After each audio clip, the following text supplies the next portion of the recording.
অখিল গগৈ ৰাইজৰ দলে ডিমৌ উপনিৰ্বাচনত দ্বিতীয় স্থানত আহিছে। যেনেকৈ আজি আমি ইয়াত আলোচনা কৰিছোঁ, এজিপিয়ে বিচৰা সম্ভাৱ্য তালিকাখন আমি আলোচনা কৰা নাই। কালি যেতিয়া নিৰ্বাচনী সমিতিৰ বৈঠকো হ'ব, এজিপিয়ে বিচৰা চিটকেইখন আমি আলোচনা নকৰোঁ। কিমান পাব নাপাব বেলেগ কথা, কিন্তু ৰাজনৈতিক দলে মিত্ৰ দলক সন্মান জনোৱাটো এটা নিয়ম।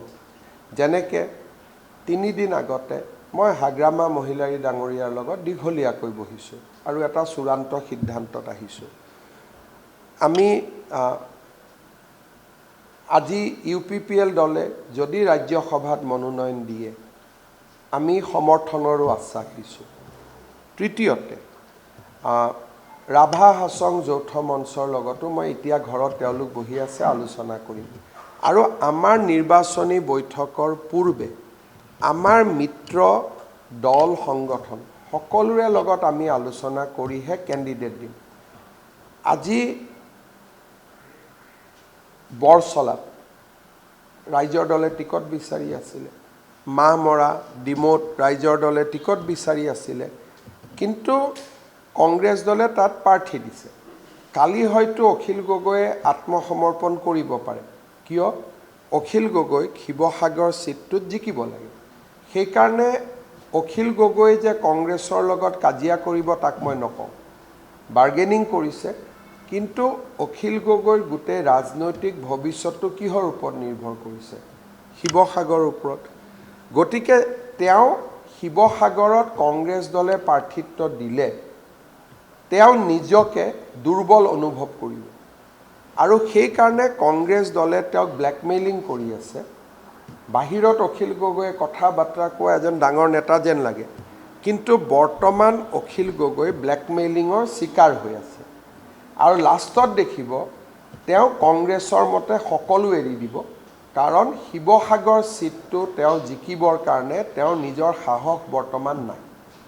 আৰু সেইকাৰণে অখিল গগৈয়ে যে আপোনালোকক টাইম দিয়ে, আজি ৰাতি 12টা, কালি ৰাতিপুৱা 8টা, পৰহি 2টা বজাত, এইবিলাক টাইম দিয়ে কিয়?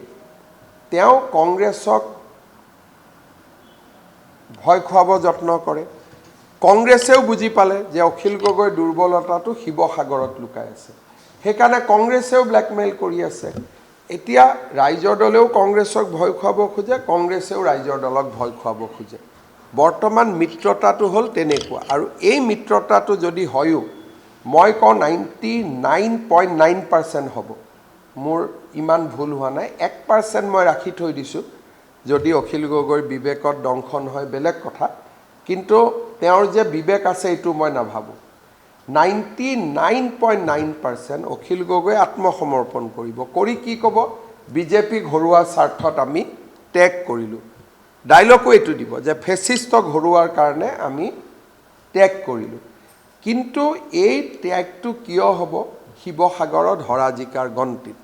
কিন্তু যদি অখিল গগৈৰ বিবেক দংশন হয় আৰু তেওঁ যদি কিবা কাৰণত মিত্ৰতা নকৰে, সেইটো মই আগতে কৈছোঁ যে যদি খুব বিবেক নথকা মানুহৰো কেতিয়াবা বিবেক দংশন হয়, সেইটো এটা বেলেগ কথা। কিন্তু বৰ্তমানলৈকে যিটো ছিগনেল, সেইটো তেওঁ আত্মসমৰ্পণ কৰা।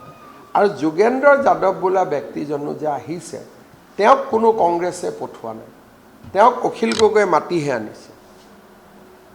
যদি কংগ্ৰেছে কাৰোবাক আলোচনাৰ কাৰণে পঠালেহেঁতেন, তেতিয়া তেওঁৰ লগত এজন কংগ্ৰেছৰ নেতাও আহিলহেঁতেন। আৰু তেওঁক যদি, সেইকাৰণে অখিল গগৈ আৰু যোগেন্দ্ৰ যাদৱৰ বন্ধুত্ব বহু দিনৰ। অখিল গগৈহে যোগেন্দ্ৰ যাদৱক মাতি আনিছে যে মোক সহায় কৰক বুলি।